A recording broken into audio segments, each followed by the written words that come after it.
जल्दी जल्दी घर के सारे काम निपटा बेटे को स्कूल छोड़ते हुए ऑफिस जाने का सोच घर से निकल ही रही थी कि फिर पिताजी की आवाज आ गई।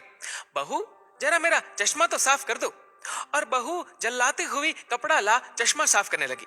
इसी चक्कर में बेटा स्कूल में और खुद आज फिर ऑफिस देर से पहुंचे। गाहे बगाहे पिताजी की यूं घर से निकलते हुए पीछे से आवाज देने की आदत बहू को अच्छी नहीं लगती थी, पर जानती थी कि पलंग से न उठ पाने के बावजूद पिताजी पूरे दिन में उसे यही एक दो काम ही तो कहते थे। काम छोटा सा था, पर ऑफिस जाने की भी तो जल्दी होती थी सुबह सुबह। एक दिन पति से चर्चा की। पति की सलाह पर अब वो सुबह उठते ही पिताजी का चश्मा साफ करके रख देती। लेकिन फिर भी घर से निकलते समय पिताजी का बहू को बुलाना बंद नहीं हुआ। दिन बीते। एक समय वो आया कि समय से खींचातानी के चलते अब बहू ने पिताजी की पुकार को अनसुना करना शुरू कर दिया। एक दिन ऑफिस की छुट्टी थी तो बहू ने सोचा क्यों ना घर की साफ सफाई कर लूं। अचानक पलंग से नीचे गिरी पिताजी की डायरी हाथ लग गई। उसे पलंग पर उठाकर रखते हुए उत्सुकता हुई कि देखूं तो सही पिताजी सारा दिन क्या लिखते रहते हैं। यही सोचकर यूं ही खोल दिया एक पन्ना। उस पन्ने पर लिखा था, मेरी प्यारी बहू, आज की इस भागदौड़ भरी जिंदगी में घर से निकलते समय बच्चे अक्सर बड़ों का आशीर्वाद लेना भूल जाते हैं।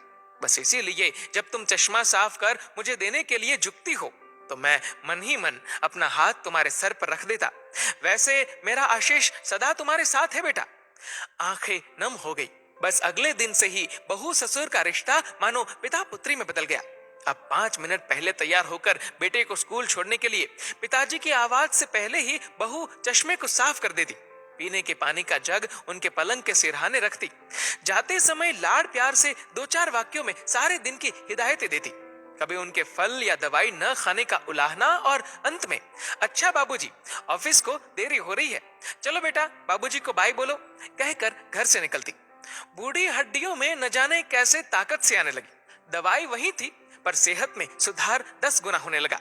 पिताजी स्वस्थ होने लगे थे, परंतु अचानक एक दिन हृदय गति रुक जाने से स्वर्ग सिधार गए। उनके अंत समय में उनके मृतदेह के चेहरे पर संतुष्टि के भाव की भी पूरे परिवार में खूब चर्चा हुई थी। आज पिताजी को गुजरे ठीक 2 साल बीत चुके हैं। आज भी बहू रोज घर से बाहर निकलते समय पिताजी का चश्मा साफ कर उनके टेबल पर रख दिया करती है।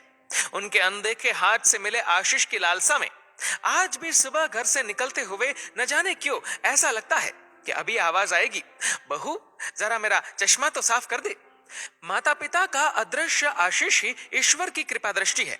जीवित माता पिता की सेवा मरणोपरांत किए गए पितृ कर्म से कहीं अधिक उत्तम है। जीवन में हम बहुत कुछ महसूस नहीं कर पाते, और जब तक महसूस करते हैं तब तक वे हमसे बहुत दूर जा चुका होता है। आइए इन बूढ़े वृक्षों को जल रूपी स्नेह तथा सेवा रूपी खाद से संजोकर फिर से युवा, स्वस्थ तथा हरा भरा करने का प्रयास करें।